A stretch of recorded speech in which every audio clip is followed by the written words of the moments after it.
ہوتا ہے وہی رب العالمین دوبارہ اس انسان کی تخلیق کرتا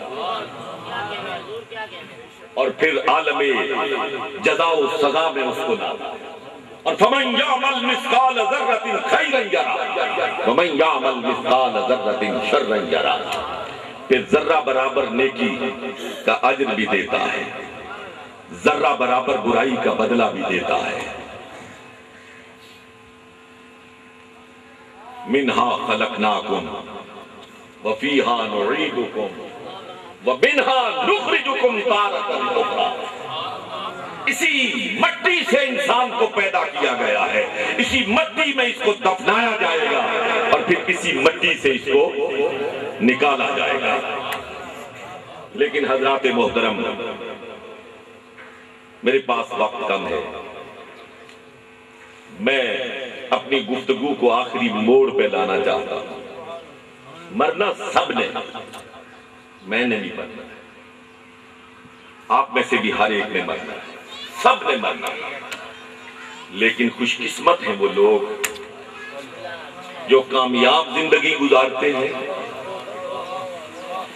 شان کے ساتھ زندہ رہتے ہیں، شان کے ساتھ مرتے ہیں اور شان کے ساتھ کل روزے محشر اٹھیں گے۔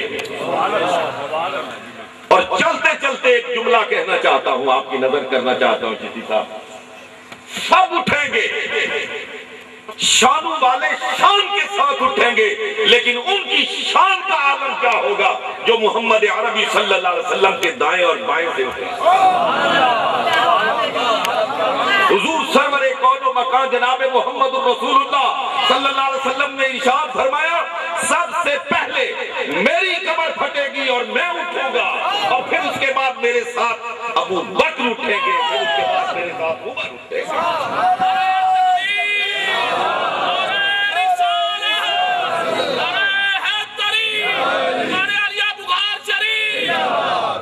اور وہ حضرات، وہ اصحاب ایمان، وہ اصحاب استقامت جو اللہ پر ایمان لاتے ہیں، جو محمد الرسول اللہ صلی اللہ علیہ وسلم کی ختم المرسلین پر ایمان رکھتے ہیں، وہ کس شان سے اٹھیں گے یہ بھی میری بات نہیں، کسی فلسفی، کسی محدث اور مفسر کی بات نہیں، یہ بھی اسی خالق کی بات ہے جو شانیں دینے والا ہے، جو مقام عطا کرنے والا ہے، جو عزت کا مالک ہے، جو ذلت کا مالک ہے۔ کہتا ہے ان الذین قالوا ربنا اللہ، بے شک وہ لوگ جو کہتے ہیں ربنا اللہ، ہمارا رب اللہ ہے، یہ کوئی معمولی جملہ نہیں ہے، توحید کا سارا فلسفہ اس جملے میں محسوس ہے۔ ربنا اللہ، میرا رب اللہ ہے، جب میرا رب اللہ ہے تو میں جھکوں گا بھی اسی کے سامنے، میں سجدہ بھی کروں گا تو اسی سے، میری امید کا مرجع ہوگا تو وہی، اور میرے خوف کا مرجع ہوگا تو وہی۔ ربنا اللہ، میرا رب اللہ ہے۔ پھر کوڑے پڑ رہے ہو، پھر سینے پہ پتھر ہو، پھر مکہ کا تپتا ہوا ریگزار ہو، لیکن زبان سے ایک ہی رٹ ہو، احد احد، وہ ایک ہے، وہ ایک ہے، وہ ایک ہے۔ ان الذین قالوا ربنا اللہ، جو کہتے ربنا اللہ، زبان نے کہہ بھی دیا لا الہ تو کیا حاصل، زبان نے کہہ بھی دیا لا الہ تو کیا حاصل، دل و نگاہ مسلمان نہیں تو کچھ بھی نہیں۔ دوستان محترم، ایسے ایک بات ذہن میں آئیے، میں آپ کی خدمت میں پیش کرنا چاہتا ہوں۔ نماز کے لیے دو لفظ استعمال کیے جاتے ہیں عام طور پر، کہ نماز پڑھو خشوع اور خضوع کے ساتھ پڑھو، خشوع اور خضوع کے ساتھ نماز پڑھو۔ خضوع کے معنی ہے اعضائے جسمانی کا رب کے سامنے جھک جانا۔ ہم رکوع میں جاتے ہیں، ہم سجدے میں جاتے ہیں، ہم اللہ کے سامنے جھک جاتے ہیں، اپنی جبین نیاز کو خاک آلود کر دیتے ہیں۔ اس کو کہتے ہیں خضوع۔ اور خشوع کس کو کہتے ہیں کہ ان اعضائے جسمانی کے ساتھ ساتھ انسان کا دل بھی اللہ کے سامنے جھک جائے۔ جب ظاہری اعضاء اور انسان کے اندر کا دل مل کر جھک جائے تو پھر نماز ادا ہوا کرتی ہے۔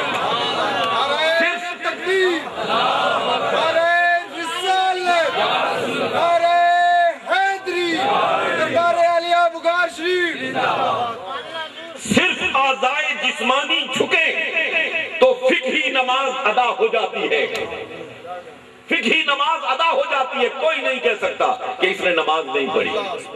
ہر دیکھنے والا کہے گا کہ میں نے اسے ہاتھ اٹھاتے ہوئے دیکھا، میں نے اسے ہاتھ باندھتے ہوئے دیکھا، میں نے اسے رکوع میں دیکھا ہے، میں نے اسے سجدے میں دیکھا ہے۔ لیکن ایک اور ذات ہے جس کے لیے ہم نماز پڑھتے ہیں، وہ علیم بذات الصدور ہے۔ وہ اعضائے جسمانی کو جھکا ہوا دیکھنے کے ساتھ ساتھ دل کے جھکاؤ کو بھی دیکھتی ہے۔ اللہ کرے کہ ہم رب اللہ کہیں، زبان سے بھی کہیں اور دل سے بھی کہیں، دل سے بھی کہیں۔ ان الذین قالوا ربنا اللہ، جو کہتے ہیں ہمارا رب اللہ ہے، ثم استقاموا، پھر اس پہ ڈٹ جاتے ہیں، پھر آندیاں آتی ہیں، پھر طوفان آتے ہیں، پھر زمانے کی بگڑی ہوئی موجیں آ کے ان سے ٹکراتی ہیں، لیکن اللہ کے بندے وہ ہوتے ہیں جو ہوا کے رخ کے ساتھ تبدیل نہیں ہوتے، ہوائیں ان کے ساتھ ٹکرا کر اپنا رخ تبدیل کر دیا کرتی ہیں۔ الذین قالوا ربنا اللہ ثم استقاموا، پھر اس پہ ڈٹ جاتے ہیں، اور جب ڈٹ جاتے ہیں تو پھر نتیجہ کیا نکلتا ہے؟ تتنزل علیہم الملائکہ۔ یہ وقت بڑا مشکل ہوتا ہے، بڑا ہی مشکل ہوتا ہے۔ میں ضمناً ایک بات عرض کرنا چاہتا ہوں، اس اہل اللہ جو ہے نا، اہل اللہ جن کو کبھی آپ صوفی کہتے ہیں، کبھی آپ ولی کہتے ہیں، کبھی مرشد کہتے ہیں، کبھی پیر کہتے ہیں، جو مرضی نام رکھ لیں، لیکن جو حقیقی اللہ والا ہوتا ہے اس پر جو سب سے زیادہ خوف ہوتا ہے، سب سے زیادہ خوف ہوتا ہے، وہ خوف آخرت ہوتا ہے، وہ نزع کی کیفیت کا خوف ہوتا ہے۔ یار حضرت عمر سے بڑا کوئی مواحد ہو سکتا ہے؟ حضرت حذیفہ رضی اللہ تعالی عنہ کا لقب آپ کو معلوم ہے، صاحب السر رسول اللہ صلی اللہ علیہ وسلم۔ وہ حضور کے رازدان تھے، اور رازدان بھی ایسے کہ منافقین کے سارے نام اور پتے حضرت حذیفہ کو معلوم تھے۔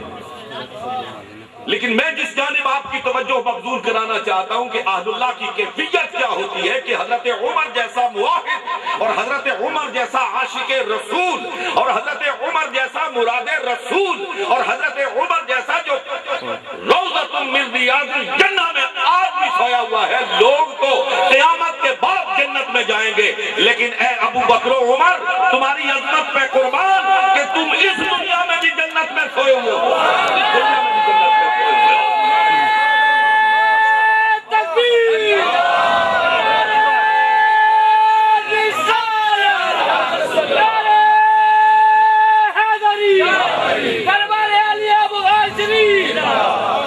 حضرت عمر رضی اللہ تعالی عنہ حضرت حذیفہ کے پاس تشریف لے جاتے ہیں اور جا کے عرض کرتے ہیں، حذیفہ سچ سچ بتا کہ جن کے بارے میں حضور علیہ الصلوۃ والسلام نے تمہیں بتایا تھا کہ یہ منافقین ہیں، اس فہرست میں میرا نام تو ہم کبھی 4 نمازیں پڑھ لیتے ہیں، اس پر اترانا شروع کر دیتے ہیں، ہم تسبیح کے چند دانے گھما لیتے ہیں اور چاہتے ہیں کہ ساری دنیا ہمارے پاؤں کے بوسے لے۔ لیکن آؤ عمر کے ایمان کی بات دیکھو کہ خلیفہ دوم ہیں۔ جس وقت حضرت عمر رضی اللہ تعالی عنہ کا نام سیدنا صدیق اکبر نے تجویز کیا تو کہا گیا کہ حضور آپ نے ایک ایسے سخت گیر شخص کو امت کا حاکم مقرر کیا ہے، کل خدا کے سامنے کیا جواب دیں گے؟ تو حضرت سیدنا صدیق اکبر نے تڑپ کے کہا کہ میں اپنے رب سے کہوں گا کہ سرکار کی امت کا جو بہترین فرد تھا میں اپنے بعد اسے ذمہ داری سپرد کر کے آیا۔ وہ منافقین کی فہرست میں اپنا نام ڈھونڈتا پھر رہا ہے، اور خوشنودی رب تعالیٰ کی طرف دیکھیے۔ ایک دن مسجد میں تشریف لے گئے نا، بارش برس رہی تھی، ایک پرنالے کا پانی مسجد میں گر رہا تھا۔ یہ پرنالہ حضرت عباس کا تھا رضی اللہ تعالیٰ عنہ، ام رسول اللہ صلی اللہ علیہ وسلم۔ حضرت عمر کو معلوم نہیں تھا، فرمایا یہ کس کا پرنالہ ہے، اس کو یہاں سے اکھیڑ دو، اس کا پانی مسجد میں کیوں گر رہا ہے؟ پرنالہ اکھیڑ دیا گیا، کسی کو یہ جرات بھی نہ ہوئی کہ بتا سکے کہ یہ پرنالہ کس کا ہے۔ جرات حضرت عمر کے سامنے زبان کھولنا کوئی آسان کام نہ تھا۔ نماز کے بعد حضرت عباس رضی اللہ تعالی عنہ تشریف لائے اور فرمایا کہ یا امیر المومنین، آپ نے یہ پرنالہ گروایا؟ کہا ہاں میں نے گروایا، اس کا پانی مسجد میں آتا تھا، مسجد اس لیے نہیں ہوتی ہے۔ کہا آپ کو معلوم ہے یہ پرنالہ لگوایا کس نے تھا؟ کہا کس نے لگوایا تھا؟ عرض کیا سرکار دو جہاں حضرت محمد رسول اللہ صلی اللہ علیہ وسلم فدا روحی ابی و امی، سرکار علیہ السلام کے حکم سے یہ پرنالہ لگایا تھا۔ حضرت عمر پر رکت طاری ہو گئی، فرمایا عباس آگے آؤ، میں جھک جاتا ہوں، میں جھکتا ہوں، تو میری کمر کے اوپر کھڑے ہو کر اس پرنالے کو دوبارہ اپنی جگہ پہ لگا دو، اپنی جگہ پہ لگا دو۔ عمر کو یہ ہمت کیسے ہوئی ہے کہ جس پرنالے کو سرکار نے لگایا تھا اس پرنالے کو اوپر ہٹوا دے؟ حضرت عمر نے کہا آپ نے اجازت دے دی ہے، بس اتنا ہی کافی ہے، میں خود لگا لوں گا۔ کہا اس وقت تک مجھے چین نہیں آئے گا، میں رکوع کی کیفیت میں ہوتا ہوں، تم میری پشت کے اوپر کھڑے ہو اور پشت کے اوپر کھڑے ہو کر دوبارہ اس پرنالے کو لگاؤ۔